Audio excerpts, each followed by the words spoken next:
What is your relationship with time? Are you wired and tired, stressed and overwhelmed, busy and going nowhere? Or just want to scale your business? Welcome to Take Back Time with your host, Penny Zenker. Penny focuses on books, strategies, tools, and tips to help you work smarter and approach your time more strategically. As a result, you can have more energy, focus, and get more done in less time. Be more efficient and effective. Get ready to take back time. Today's topic is going to be around transitions. Now, this is a really critical topic because I had an interview with Heidi Hanna back in 2015, and she said that most people are tired and wired.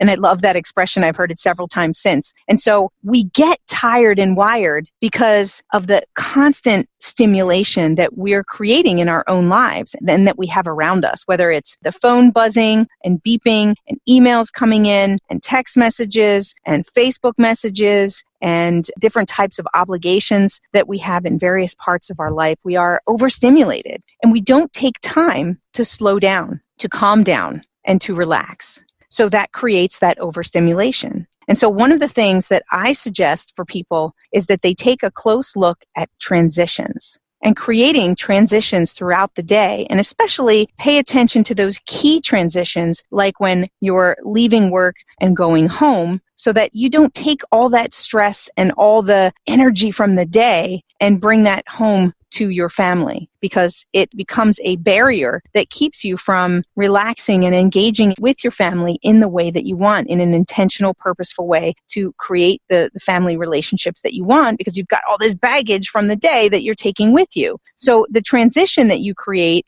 gets to be something that shifts your energy. And it doesn't have to be a significant amount of time. It just needs to be a focus on calming down, on relaxing. It could be through breathing techniques, because breathing is a very simple, very easy way to get our heart rate down, to bring ourselves to a more relaxed state.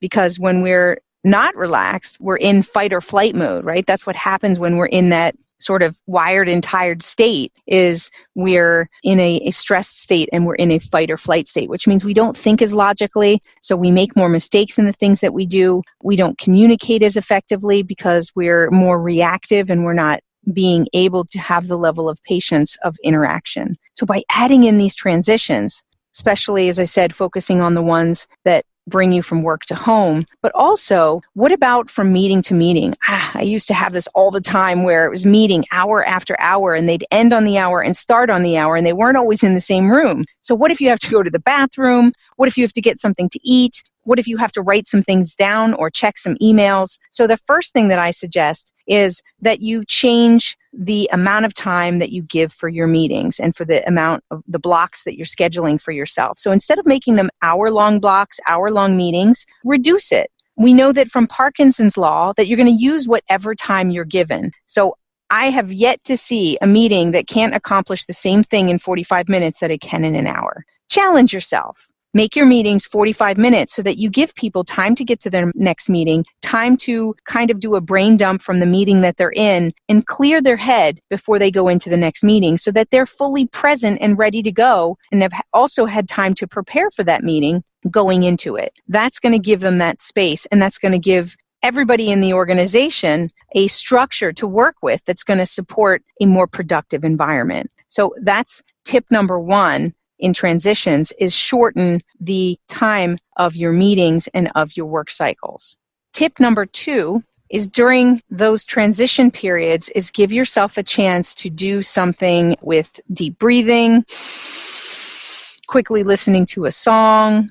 Do something that's going to help you to relax and to get into a calm, peaceful state. And what's great is that if you wear a Fitbit or an iWatch or one of those things, it reminds you can set it to buzz every 45 minutes, so you can be sure that you're going to take that break that's necessary. Distractions are the enemy of productivity. Go to distractionquiz.com and find out your distraction profile. Are you a time zombie or a hamster? Take this free distraction quiz today to rate your ability to focus on what keeps you from being a wizard. Go to distractionquiz.com.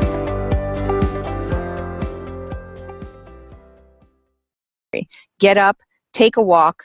They do desk yoga. I've seen that there's different things. You want to move your body and use your breathing. So that's tip number 2, is during that 15-minute break, use your body, use your breathing, and get into a relaxed state for a short period of time to clear your head. Tip number 3 is before you sit down or go into a meeting, get clear as to what's the intention that you want to use that time for. What's the outcome that you're creating so that you can get clear and stay focused? What's the best way for you to achieve that outcome in that period of time?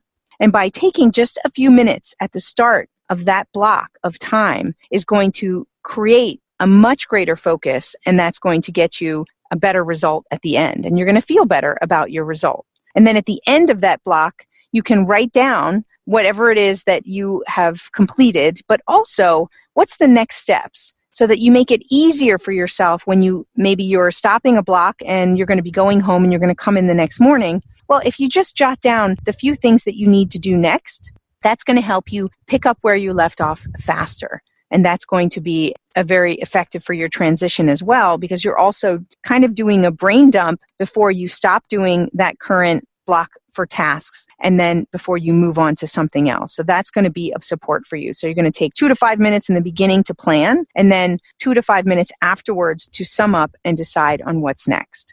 That's so simple. And that's what transitions are about. You can use those 3 techniques and make sure that you make time for transitions because they are critical in your life. I can tell you I know so many people who said that their work with CEOs, and we had this one conversation where he said that he was really frustrated because his wife didn't understand him, and he would be out all day in different types of meetings, and when he'd get home, he'd need to spend another hour on the computer. And so he'd come through the door, and then he'd go up to his office, and he'd spend an hour on his computer the minute that he came home and went right up there.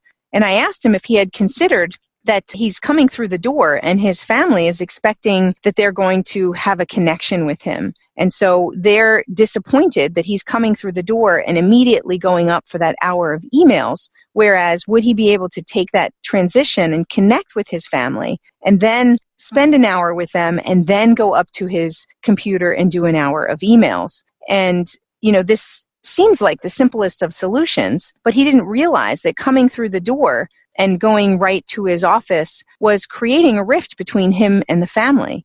And that there was another option for him that could change that entire emotional scenario and also have him feel better about the time that he had to connect with his family. It would create greater satisfaction on all parties, and he would feel complete at the end of the day. And he reported back that that was maybe an obvious solution, but also the perfect solution. And things are so much better for him at home. And also he feels that he's getting more accomplished because he doesn't feel that he's rushed in completing the time with the emails because he's feeling guilty that he's not with the family. So instead of feeling the guilt, he was able to come in to connect and to make that time quality time and then go back to the things that he needed to do afterwards. So think about what you can be doing in your transitions.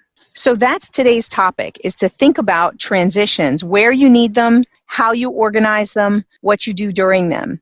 And that's going to help you to take back your time. It's going to help you to get more done in less time because you're going to be more effective in what you're doing. Those transitions are going to lower the stress that you have, which means you're going to bring a greater sense of clarity and greater focus and greater energy to every activity that you're doing. So again, this is Penny Zenker, and the choice is yours. How will you put this knowledge into practice, and how will this episode change your relationship with time? I'm anxious to hear how you're going to take back time today or this week. Go ahead and post on Facebook and let me know what's coming up for you and how these tips have helped you to take back your time. We'll see you next time.